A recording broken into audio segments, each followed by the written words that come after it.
Well, there are multiple sources of premium. And so it can be liquid savings that you're presently storing in someone else's bank. It can be, we've had many clients who have looked at their existing financial picture and said, hey, I've got this money in registered retirement savings plans.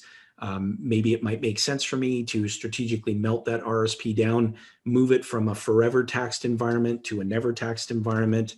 And that's where we involve a chartered accountant and someone who can provide, proper tax advice to help that person understand what the consequences of those decisions are.